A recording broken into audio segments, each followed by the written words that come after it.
Well, good afternoon, everybody. Thank you all hope you had a nice lunch, and thank you all for coming back.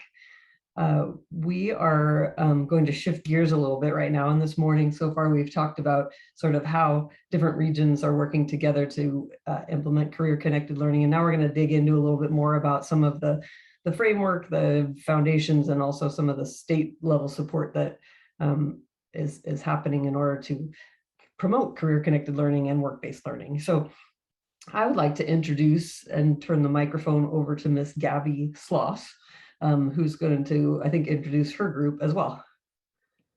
Yes. Hopefully, can everyone hear me okay, Megan? Can you give me a thumbs up? Yes, okay, cool. Thanks, everyone. I'm having trouble finding my fellow presenters. So Eric and Beth Wiggum and Jim, do you want to turn your cameras on so I can see you? Awesome, great. And a big shout out to Carla and their team. Thank you for the inspiration. This is our, we are gonna be talking about career connected learning in Oregon. Hopefully talking about and giving you updates and shared information around career exposure and awareness, along with work-based learning in the career preparation and training field. So thanks for joining us this afternoon. I'll go ahead and let everyone introduce themselves, starting with Jim. Good afternoon, Jim Taylor, Education Specialist with the CTE team, Human Services Career Cluster, and focus on career exploration and guidance. Passing it to Beth. Hi, everyone. I'm Beth Wiggum. I work at the Oregon Department of Education too, and I actually sit on a different team. I'm on the Standards and Instructional Supports team, and my position supports career and college readiness and comprehensive school counseling programs. And passing it over to Eric. Good afternoon, everyone. I'm Eric Juneman, Career Connected Learning Specialist with the Higher Education Coordinating Commission, proud partner with ODE on secondary to post-secondary transitions, work-based learning, accelerated learning. Pass it over to Gabby.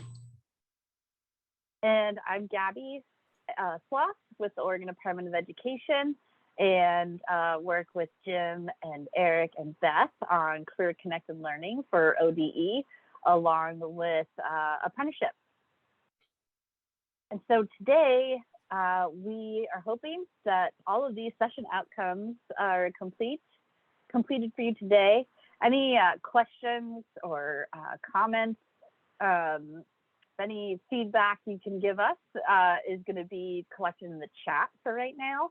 And if we do have time at the end, we'll see what we can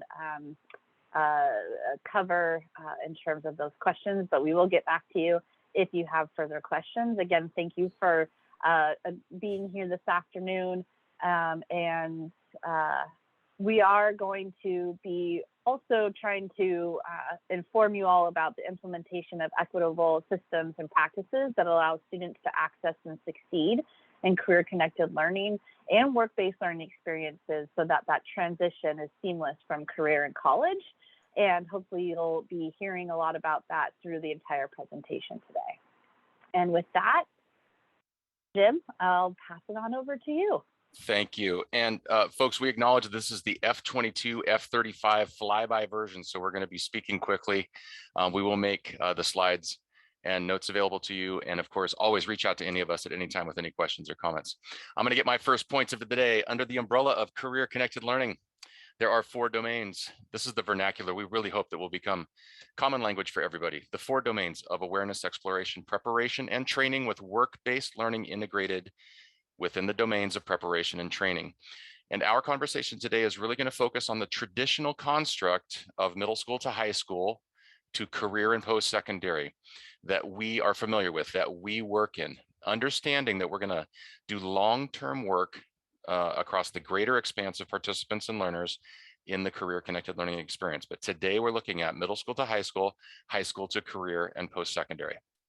So our big goal and vision for Oregon Career Connected Learning is that there are seamless transitions for our learners in this traditional construct of our secondary, post-secondary system, with access to resources that will support them on their journey into career, into training opportunities, and will create economic mobility for themselves and for their family to move into high-wage careers, our big vision.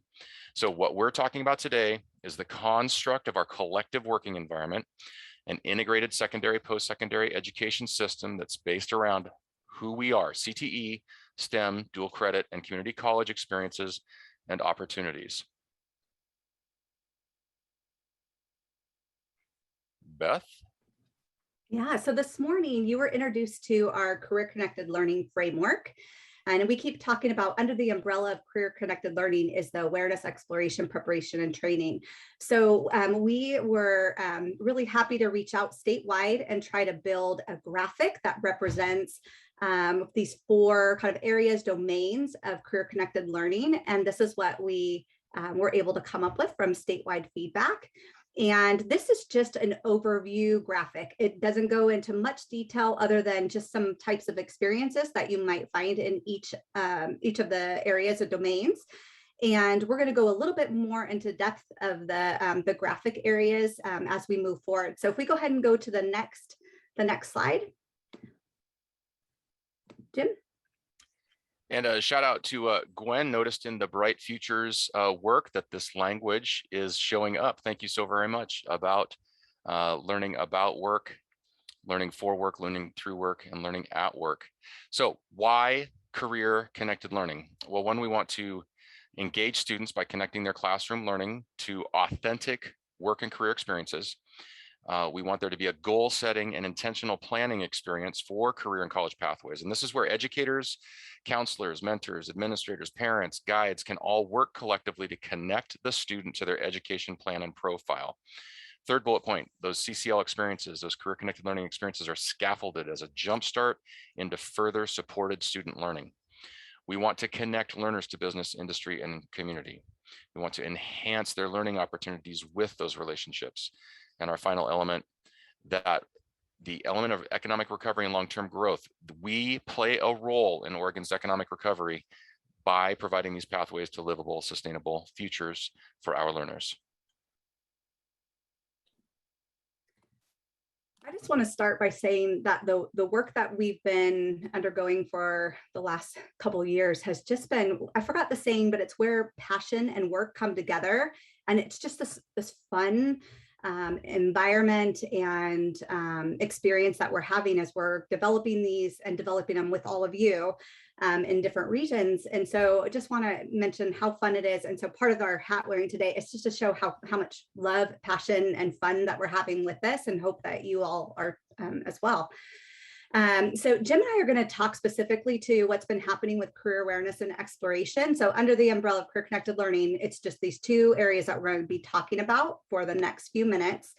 And then we'll also let you hear from an organization that we're partnering with, so that you can hear about the Career Connected Learning Summer Project 2021 and all that work that's happening this summer that's going on. So if you go to the next slide. When we're talking about career awareness, we're talking about learning about work. So what we want to talk about just really briefly is the types of experiences that students would get from this domain, this area. And so learning experiences might include anything from workplace tours, guest speakers, career fairs, visiting adults at work. And this hopefully isn't a one-time experience for students. Hopefully they're getting multiple learning experiences that broaden their knowledge and understanding and exposure to various careers. If we go to the next slide. So what we'd like is to ask all of you to connect the great work that we were hearing and the promising practices from this morning's presentation session on career connected learning. We tried to pull in some things into the slide that you can see here of experiences that might be able to be replicated across the state. And that's what we're hoping that the work that's happening will do. We'll be able to replicate all of this great promising practices that are happening around the state, and we'll be able to see some of these things happening in new areas, or maybe even ideas for ways to get better at what we're doing with students, the work we're doing with students. So for career awareness experiences, we heard about Bright Futures, we heard about the Oregon Connections. There was some opportunities for students to explore careers at different events with Umpqua Community College.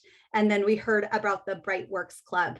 So we're asking all of you, what other awareness experiences did you hear or would you recommend? And you can put those in the chat. And we're not going to leave a lot of pause time, but we encourage you to do that as you're thinking right now. And as we move into looking at exploration, throw in programs that are happening in your area that you'd like other folks to open. If you've ever been to a conference and you end up with 100 tabs open that you're going to go through over the next couple of days, I see Liz smiling. Yep, this is your opportunity for that. So we're putting all the links in, and boy, there's a great article kind of led by students about the clubs. So as I was doing some looking around from the inspiration earlier, want to share those things with you. So put your local happenings in there, please, your thoughts, your ideas, and things that you heard that we did not put up on the slide. So the opportunities that a learner might experience in the domain of career exploration would be informational interviews, job shadows, virtual interactions. And we want to point out one-time service learning. It's an exploration thing. We're going to save those deep dive service learning opportunities for preparation and training.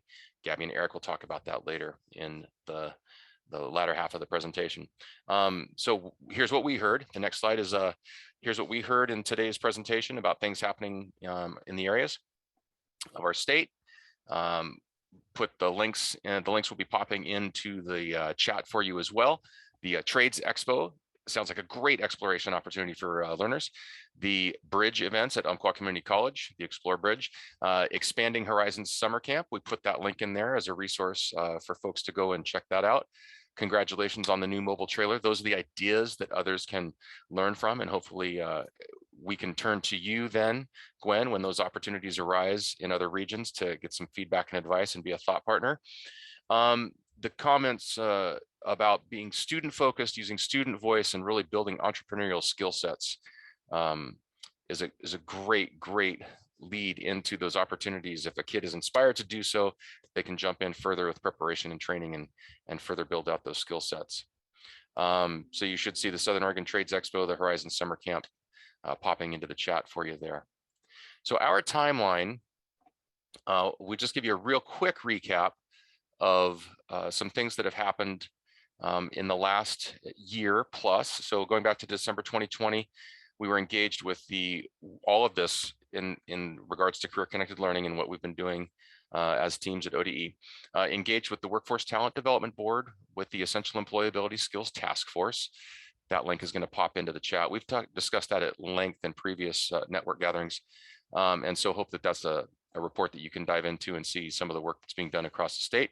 It calls out some potential programs that could be supported with pilot project funding or for your consideration in your regions.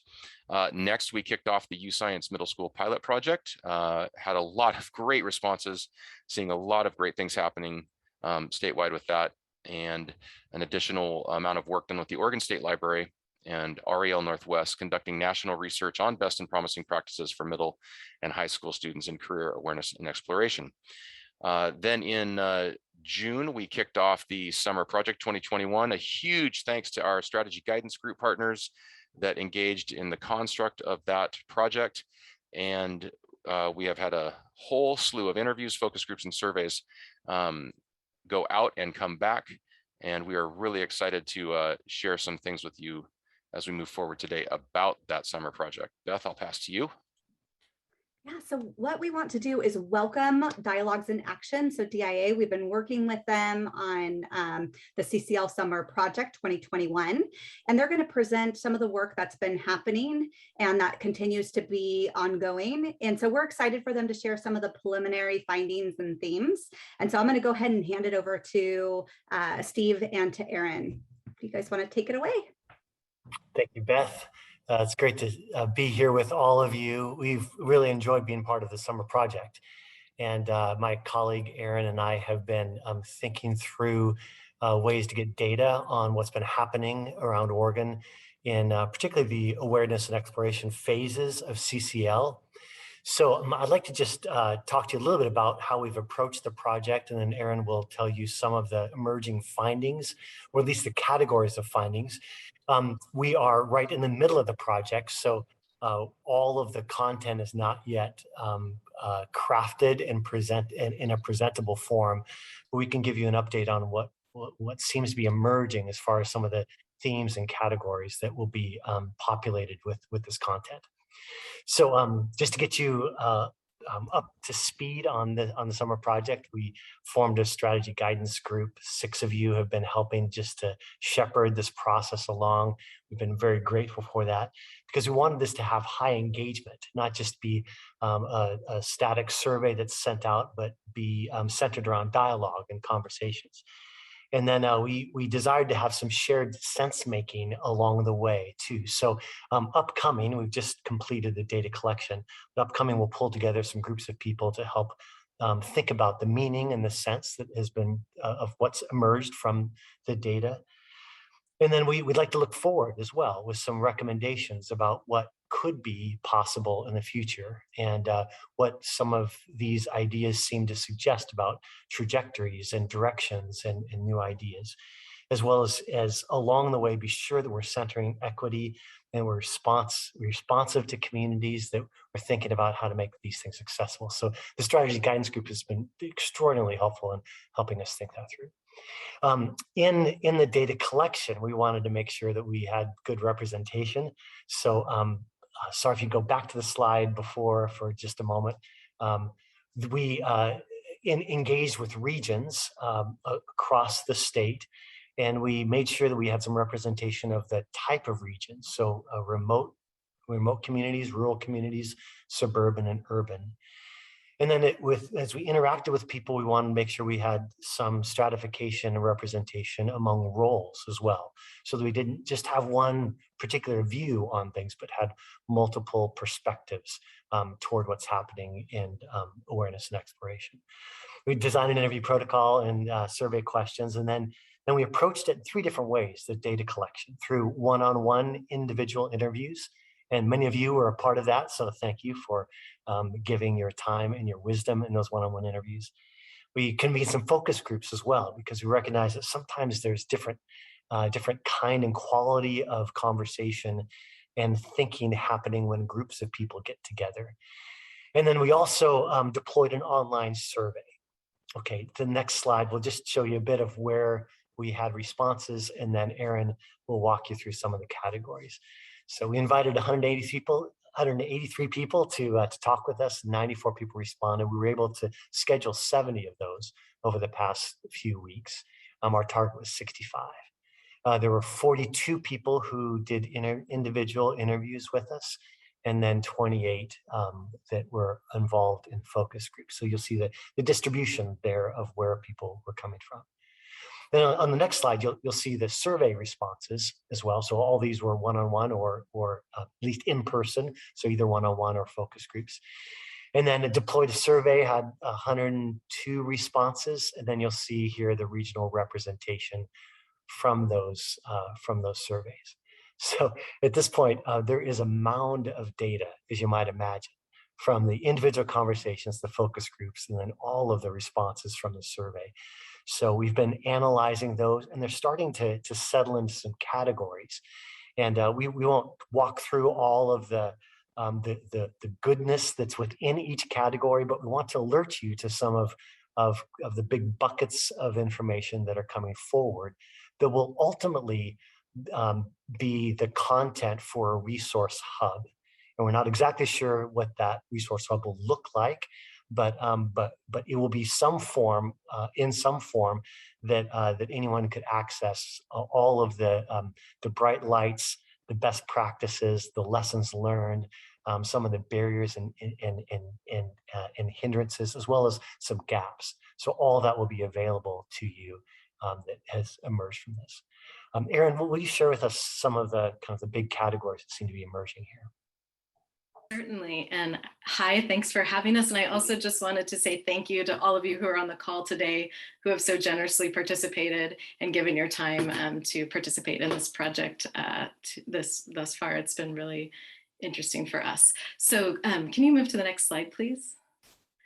So Steve referenced some of these categories, but as we've been sifting through the data and information that you all and your colleagues have shared with us from across the state, it's been, we have a number of different themes that have been emerging. So we're organizing the data into kind of two types of data. One is this briefs of the research findings, both from the survey and the interview data, that are kind of big picture themes, which I'll go into a little bit more information. And then I'll wrap up by sharing with you a database, kind of more of a collection of all of the different approaches that's going to be a framework where we can gather all of this information and continue adding to it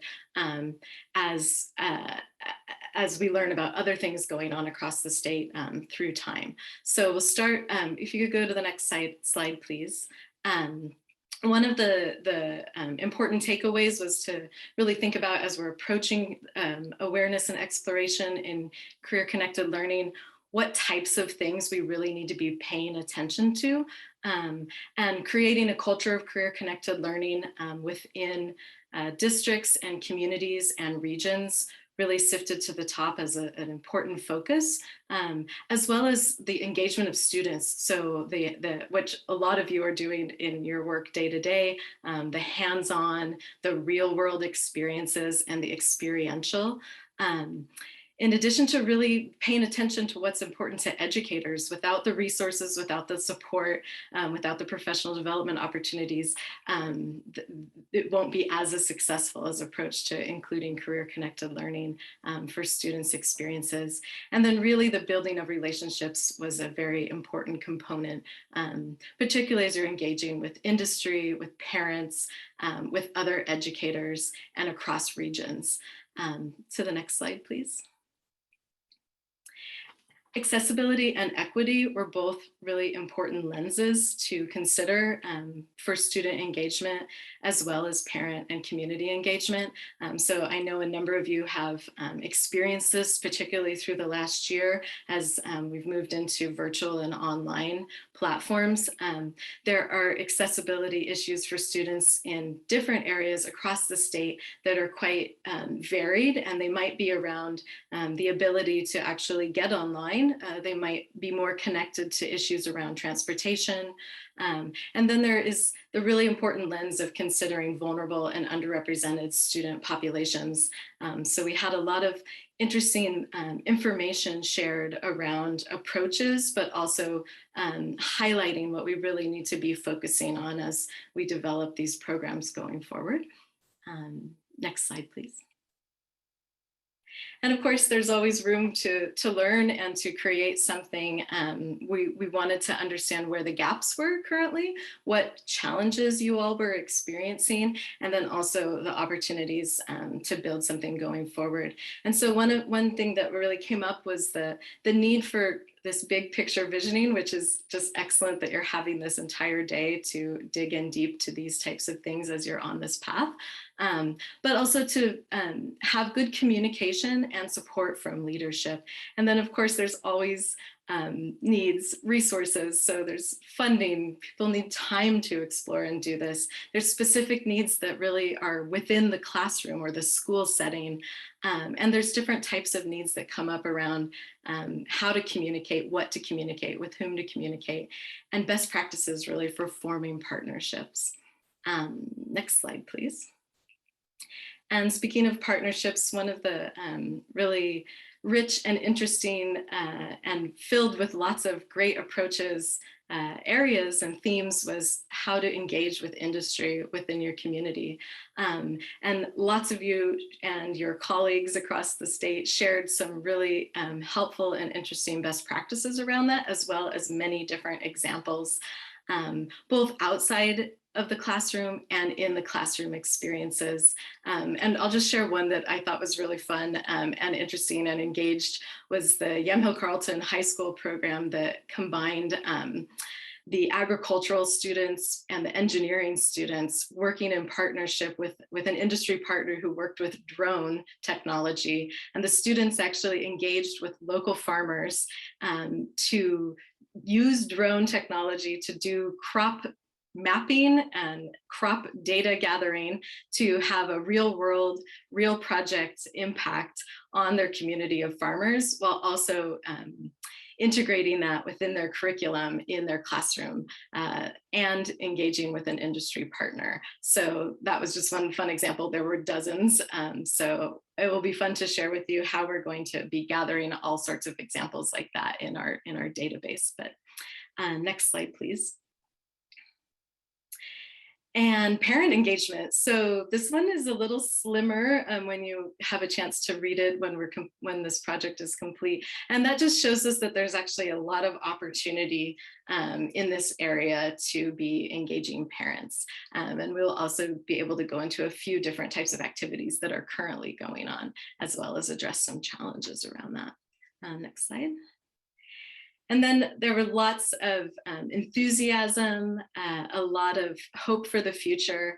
And one of the two main things that came out of that were how to create processes and systems really at the state level and at the regional level and within the districts. So we're not reinventing any wheels, that we're not replicating any work that's already done, but learning from others, shifting things into your own regional context, but having a bit more of a structure, which it sounds like this is the path that we're all working on together. And so, and developing pathways for really sustained support. So this isn't a flash in the pan idea, but something that really has a strong foundation with a vision going forward.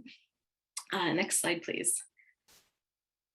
All right, so the next piece I'm just going to touch on really briefly that I'm in the middle of right now is organizing all of this great information that you all shared through the in-person engagement, as well as survey respondents. And so learned about a lot of different programs and approaches that are going on all across the state.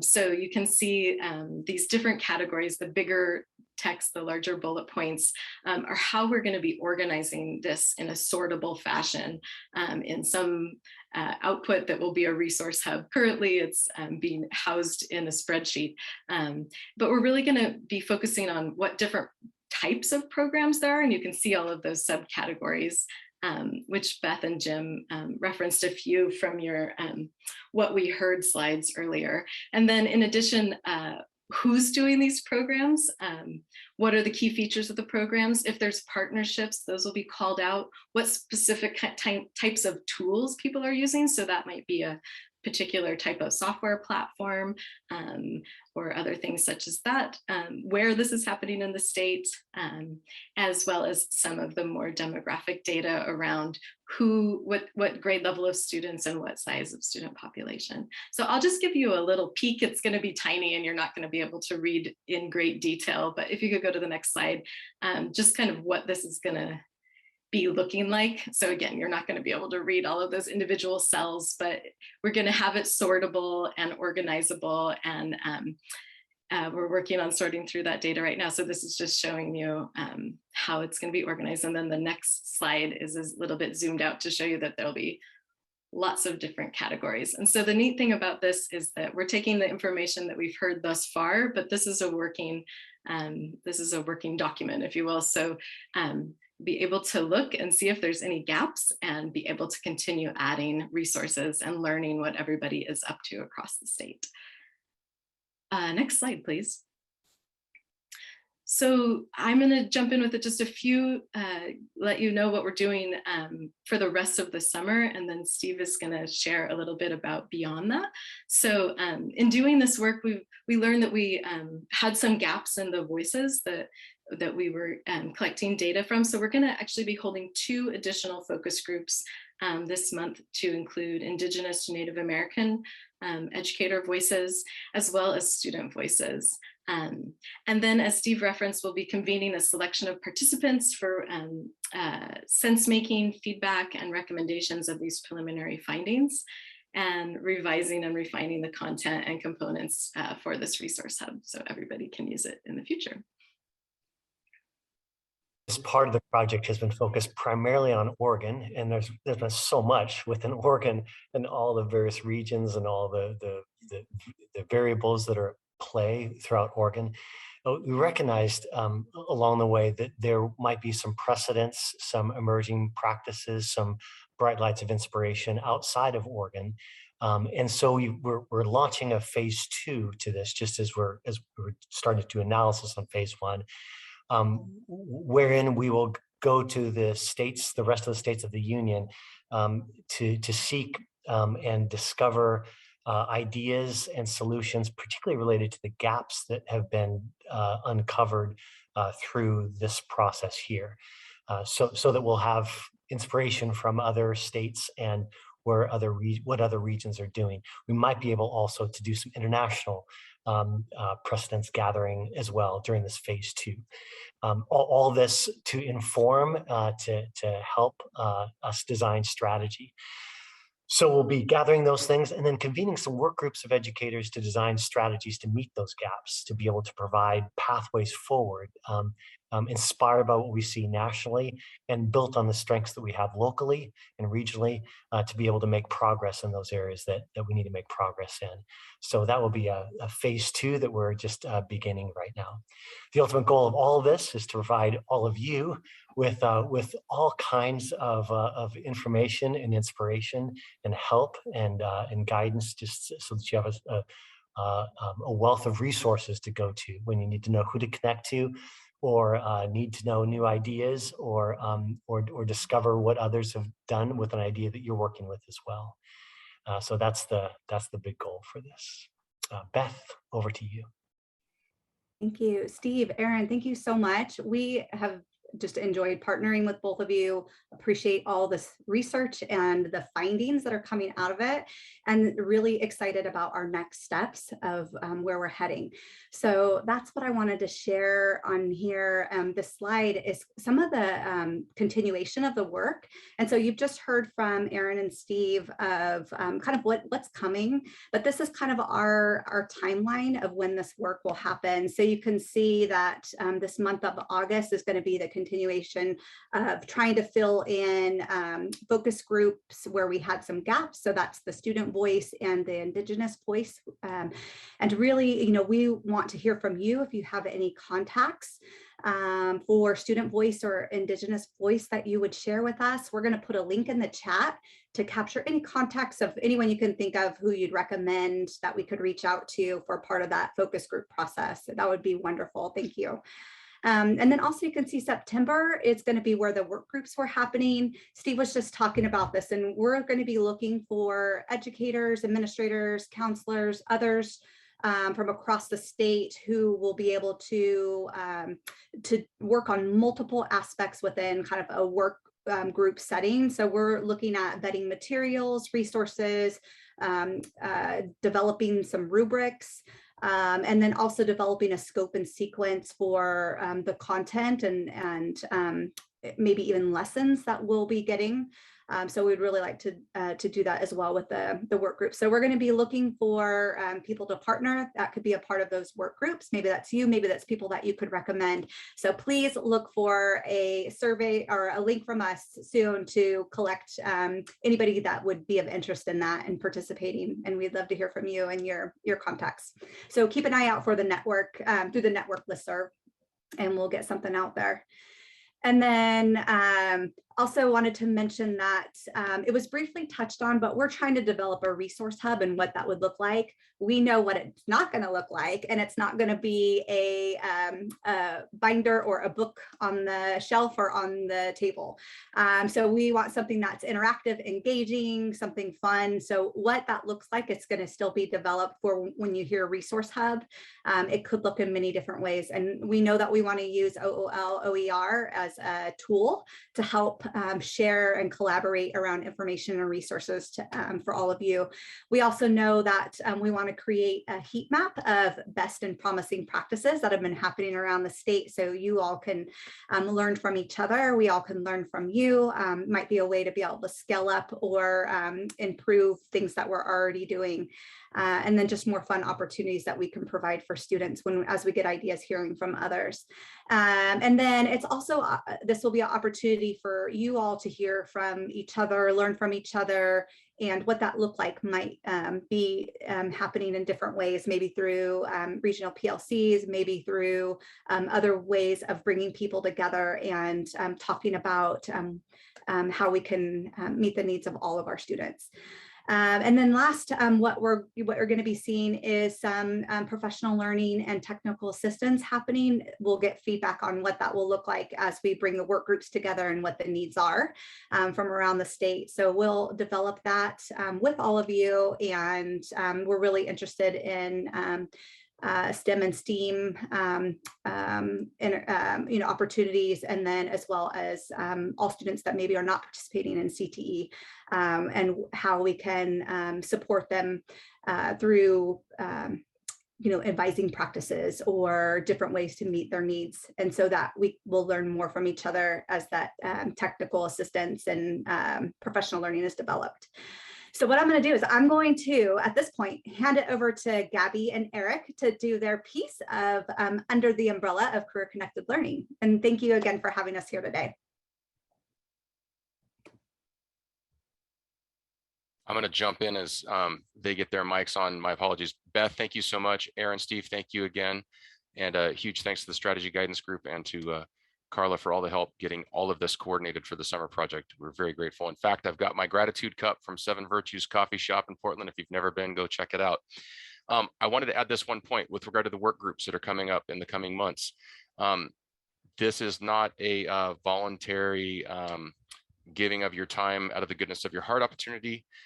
We hope people will want to be involved because they're passionate, but this will be a stipend included opportunity. So as you're thinking about folks to bring into that mix, do know that it's an outside contract hours opportunity, but there will be a stipend award for that work. So if you keep your eyes and ears open for those who would really truly engage in that process, we would be ever so grateful. Okay, off to Gabby and Eric. Thank you. Yes, thanks so much, Jim and Beth, for updating us and that really informative information and update from both Aaron and Steve about the incredible work that they're doing in helping build this infrastructure. So Eric and I have some updates for people and wanted to start off with just reviewing what we heard this morning from Carla and Kaylani and Jarvez and Gwen. Thank you for this morning for kicking off this conversation around career connected learning. And like Beth said, this is a fun load of work that we are all taking on. But also we can't do it without your help and your support and your time. And so we captured from this morning some of those bullet points there, but also would like to hear from you all in the chat if you would like to share what other types of work-based learning experiences you heard this morning or that you all know of that are happening in your regions that you would like to share. I know that when the summer hit for us, for Eric and myself and many others, we needed to collect and organize all of our information and data that we collected over last year, and there was a lot of it, and we wanted just to share some gratitude as well. So Eric, would you like to kick that off? Absolutely. Thanks, Gabby. Yeah, we're super excited that we have a Perkins 5 work-based learning handbook that has gone live in the last few days here, and are very, very grateful for our project team that met with us at least twice a month, and also provided content area expertise and feedback along the way over a 4 to 5 month time frame. So you'll see those individuals here, and we thank them all for their support. We couldn't have done it without them. Couldn't have done it without you. Thank you. So this handbook, which we're going to share a link to here in a few minutes, and Gabby will talk more about that. It's going to contain some key theme areas within it right now, which is going to have a section on the Perkins 5 program quality indicator. an overview section. It's going to have additional focus on equity within there in the handbook. It has a rubric that is designed to help classroom teachers, coordinators, schools and districts create high quality work-based learning experiences for learners. It has a legal requirements section, some helpful resources, and then also just an additional kind of links and resources component of that handbook. Next slide, please. And who's going to use that handbook and that rubric? At its widest reach, it could be used as a resource by any school, district, nonprofit, community-based organization or business, anyone with a role in supporting quality work-based learning experiences. But I will say that its most specific focus is for teachers, administrators, regional coordinators, educators involved with career and technical education programs of study at the secondary level. I do believe it will have value, and we heard that from our project team as well, that there's some useful resources for post-secondary partners in there as well. So how, you maybe you're not, but maybe you are asking, how do you use the handbook and rubric? Really, we're looking, again, it's about work-based learning experiences. So to ensure equitable outcomes for learners, support the development of quality work-based learning experience for learners. This is to be used as a tool to meet Perkins 5 performance indicators, which is 5S3, participation in work-based learning, and to strengthen community and school partnerships. In the coming year, what's next? As Eric pointed out, we have the handbook and rubric, and it's launched. It's already on the work-based learning webpage under CTE. You can find it under the quick reference links when you go to that page. And so just know that we will be making a few more changes to that website, but that will remain pretty static. Resources, other materials will be found in the Oregon Open Learning Work-Based Learning Hub, which I'll show you here in a moment, in hopes that also any of you who know people who are doing work-based learning have resources and materials that you'd like to share. We greatly appreciate you going through that process to upload those to the hub. And in the next coming months, we will be going through that and trying to organize that as well. And we also are going to be holding some professional development opportunities around work-based learning and equity, which I'll touch on in the next slide, along with strengthening partnerships across systems. We've touched on this throughout this presentation in terms of working with some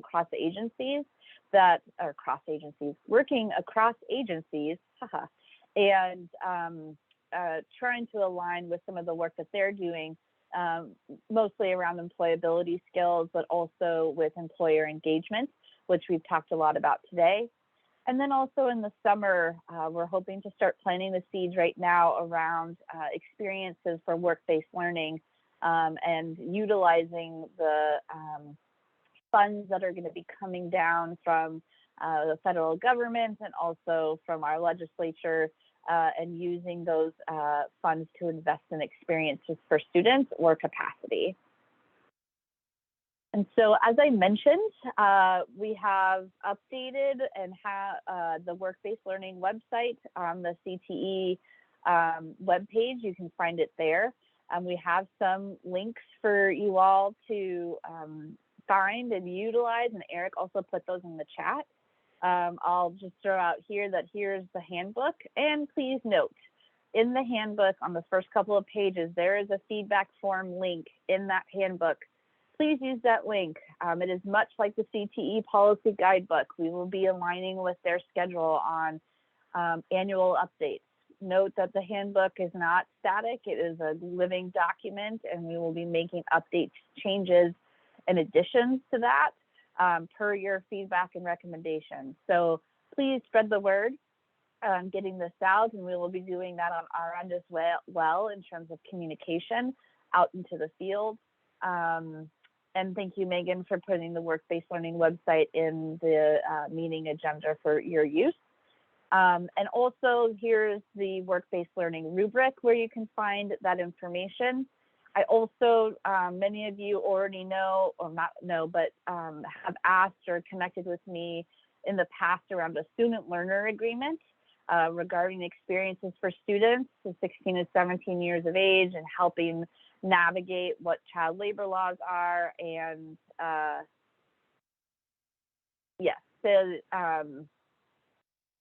and how to navigate that with businesses and whatnot. And so there is a student learner agreement that actually has been developed in partnership with BOLI for you all to use with your students and your local businesses. And hopefully that will help in those conversations. In addition, here's the Oregon Open Learning Work-Based Learning Hub. That will also be linked on the website later this week so that you can go and upload resources or look at resources.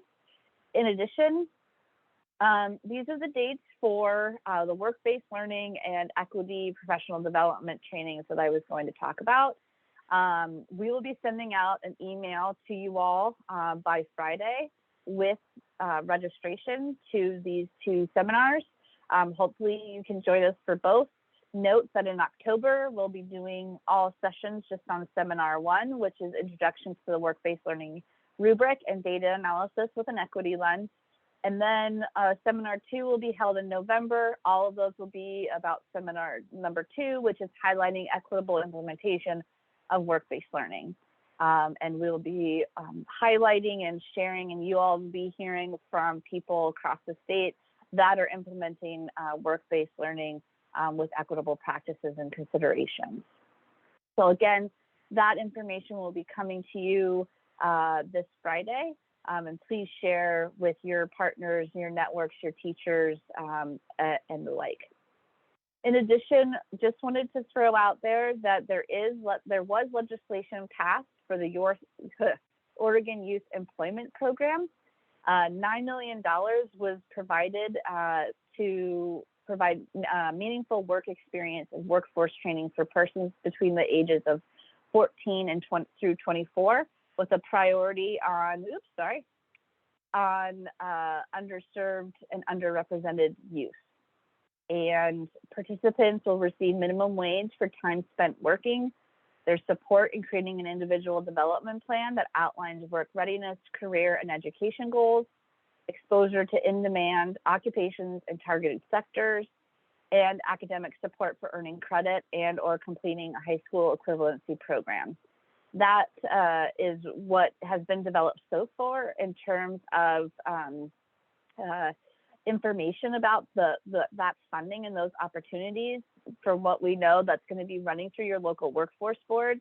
But if you have any questions to date, you can contact Julia Steinberger, who is a part of the Office of Workforce Investments Division at HEC, who is in charge of the rollout of that particular legislation. I think I'm passing it to Beth. Thanks, Gabby. What we wanted to do was end our presentation with how the work under Career Connected Learning is going to be coming together and how we have been coming together. So just wanted to let you all know that Jim, Eric, Gabby, and I have been meeting monthly to hear updates and to align our work. And so we want you to know that as we move forward, we'll continue to make sure that we're aligning. And that was a question I think that some of you all had, was how does this all come together? And so as we build this and continue to build it and finalize things, and I don't think that it's ever going to be finalized. I think we'll continue to have this as something that we build upon and update over time. And so here you can see where the work for the next few months is really nicely coming together for resources, information, supports for all of you. And so all of that is going to be launched very soon. And you can see that timeline for when we're hoping to launch different pieces. And I just want to say another big thank you to all of you, to the network and beyond. I think without all of you, this work isn't possible. So, we appreciate you. We love partnering with you. And we all feel that this is a collective impact approach. And I'm just excited about the opportunities as we move forward. So thank you to all of you. And again, please help us spread the word about Career Connected Learning Framework, and how awareness, exploration, preparation, and training all fit under the umbrella. So thank you for today. And if any of my other colleagues want to say a final word, it's for you.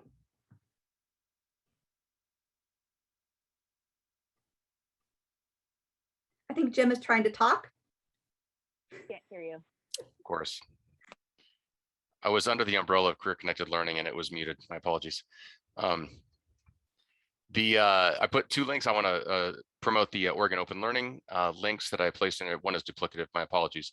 But please do join the learning groups. We are starting to upload more material, and that's going to be a great place to land content. And we will have professional learning folders in both of those groups for you to have access to slides when we have these opportunities to share out with you. And again, contact myself or Dan Findley with the SPSD team if you have any questions about Oregon Open Learning, if you want a presentation on that with your schools or regions.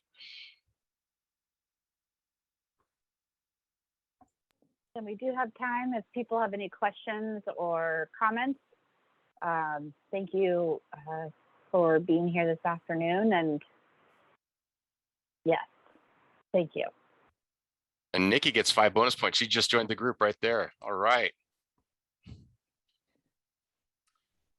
As people are parting, there's still time for questions, but I just want to remind people that the next session is a different Zoom presentation room. So you'll need to go back to the network agenda and click on that link to join the math models presentation if you're interested. So, but please stick around and ask questions if you'd like.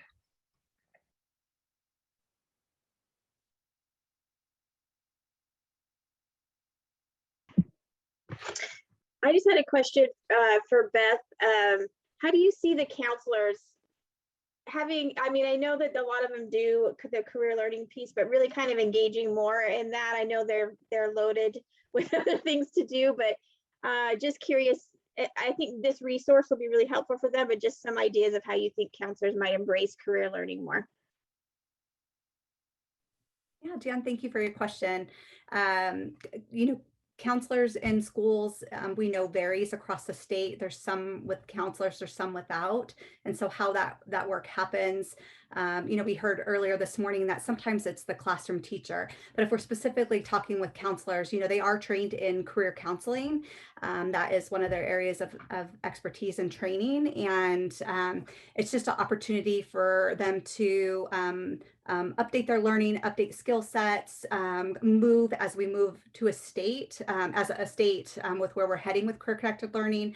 I think that professional learning and technical assistance is going to be really key, just so that we can talk the same language. We have common definitions, we have common understanding of how CTE and STEM work together and fit within education as a whole, and how that can be done by different people within a school to support students, and how we partner with business and industry. I think there's an opportunity there for partnerships and increased partnerships and improving and advising practices. And I think really understanding how helping get students into pathways and understanding those earlier, I think is going to be key. And I think also by providing students information earlier as well, I think is also going to be another key. So I see this even down into elementary level, middle school as area that we're really targeting right now for early awareness and exploration. So yeah, I hope that answers your question.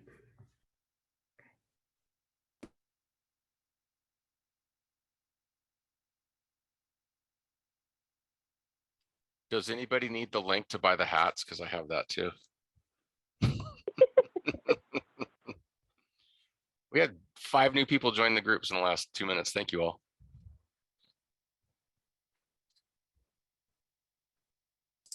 Jerry Peacock has a very subtle one. Did you already notice? His umbrella in the background? Yep. Yes. Yep. Very stylish. Yep. He's muted. He was going to tell us how he's not subtle. You're muted, Jerry, Jerry. we can't hear you. You're muted. Most people prefer that. But, yeah, it's subtle to you, not so subtle here. I mean, my cat didn't like it one bit, knocked it over and can't find the cat now. Which is always, that's not a bad idea either.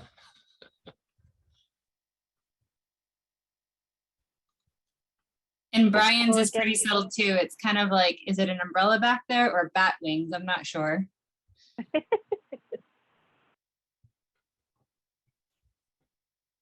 Well, thanks everybody for being here and staying on, and more to come for sure on Career Connected Learning. So look forward to working with you all this year. Absolutely. Take care, everybody. Thank you, everyone. Thank you, Megan. Thank you, Megan.